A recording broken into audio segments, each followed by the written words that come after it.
Okay, we spoke about how superhero comics became very sophisticated in the 1960s and were read by college students and intellectuals, but some young artists didn't want good to always win out in the end. They wanted to break rules, and that led to the underground comic artists in the 1960s and beyond.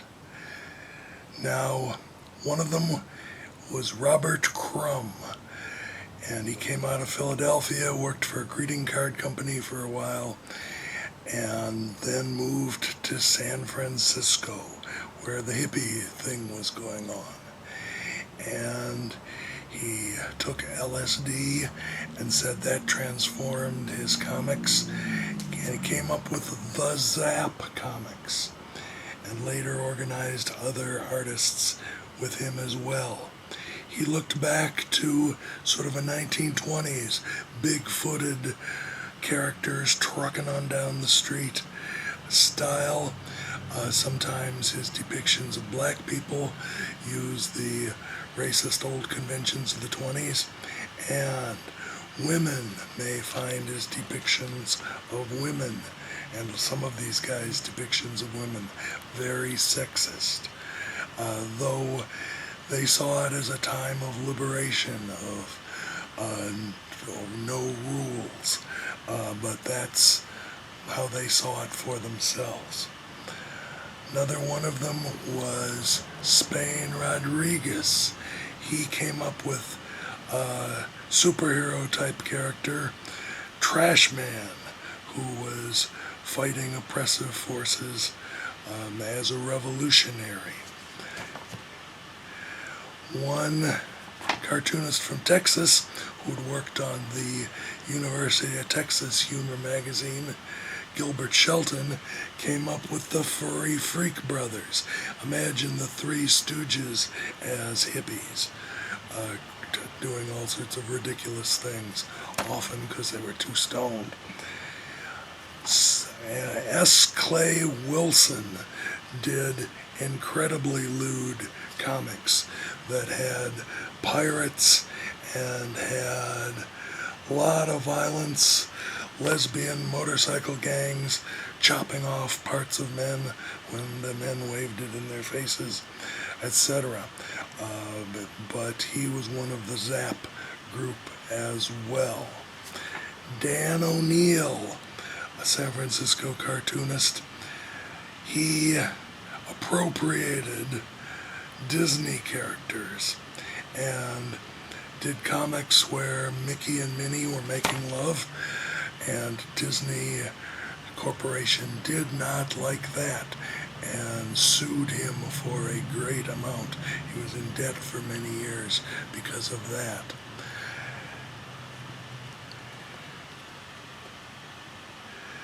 So very psychedelic, very detailed pen work by Rick Griffin, who died fairly young, and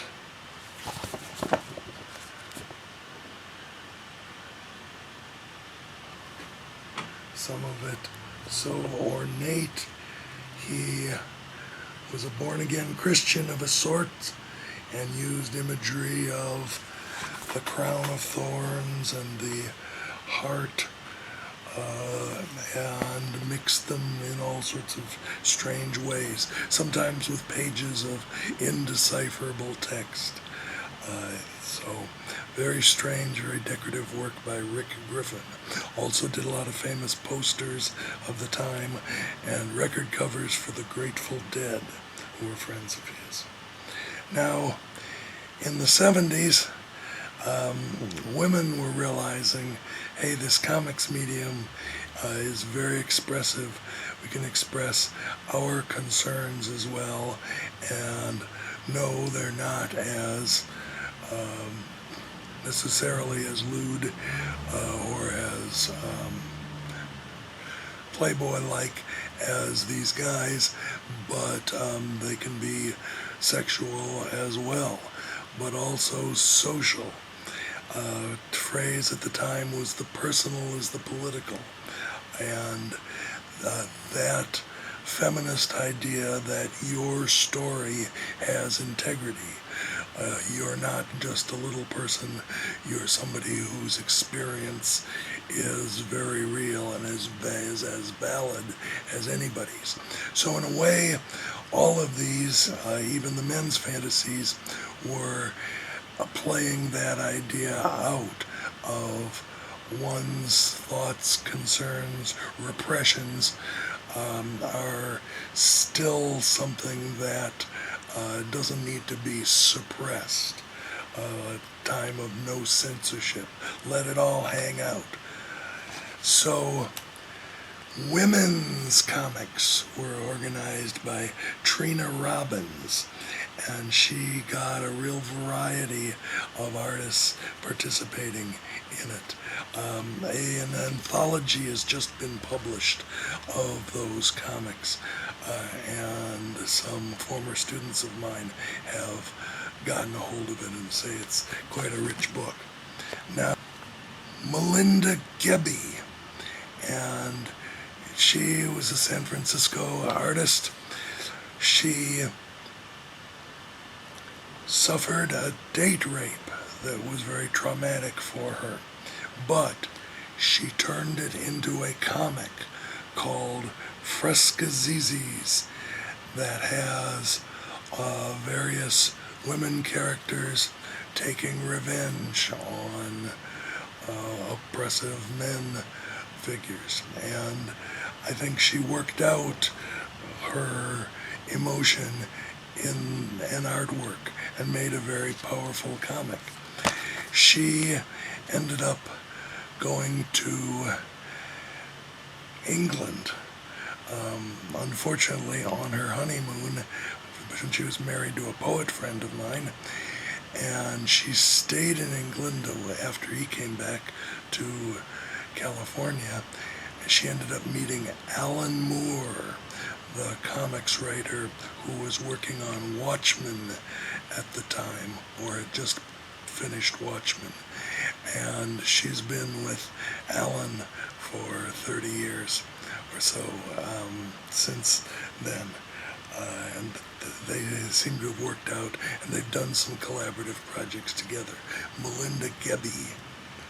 Now, some politicos came up with very funny anarchy comics, very punk rock, and other artists then began to explore their own stories, even if the stories weren't so outrageous or trying to break boundaries. It was more telling stories that hadn't been told. Two Mexican-American brothers, Hernandez brothers, came up with Love and Rockets and came up with very rich stories based on their own neighborhood and characters they knew. And like those old Kirbys and Wally Woods, I like them because of their balance of black and white. Very good use of black and white by Los Bros, the brothers Hernandez, in Love and Rockets. And those were collected in volumes by their publisher, Fantagraphics of Seattle. An African-American, Ho-Che Anderson, actually I think he's in Canada, came up with one with the Michigan name, I Want to Be Your Dog. Every Michigan artist should listen to Iggy Pop and the Stooges singing that song on YouTube. But this was another story of men and women and their romantic entanglements. He later went on to a project, documentary comic depicting Dr. King's life, and very nice use of black and white in Ho-Che Anderson's King biography. Another interesting comics artist, Daniel Close, came up with 8-Ball. He also did one called Art School Confidential that was turned into a movie. And Michigan artist Lloyd Dangle, who moved to California. This is one of his several autobiographical comics. He had a political cartoon called Trouble Town for over 20 years, and unfortunately had to cease it because he couldn't support his family on it. Even though many newspapers were carrying it, they just weren't paying enough. So he went on to do graphic recording for corporations and nonprofits, where he would record meetings by drawing what was said in large format comic form. So Chris Ware has done some interesting things with publishing and the format of his books, making them look like a little catalog, making them look like advertisements.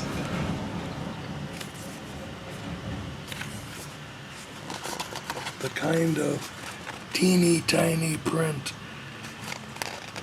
advertisements you used to find in comic books, as well as tales of Jimmy Corrigan, the smartest kid on earth. Even though he has a very stylized look to his comics, very simple, he also does a lot of drawing from life. Carries his sketchbook with him on the Chicago buses. So I encourage students to do that as well. The more you draw, the better your drawings get. Jessica Abel, she's also from Chicago. I picked up a free little zine that she had printed herself of her comics called Art Babe.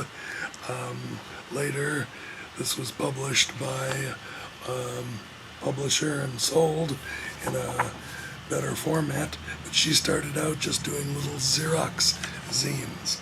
And I picked one up when I was in Chicago, and I sent her a postcard as fan mail, and she wrote me back. So, you can talk to these artists who do things that you like. Artists like to hear from people who look at their work, like their work.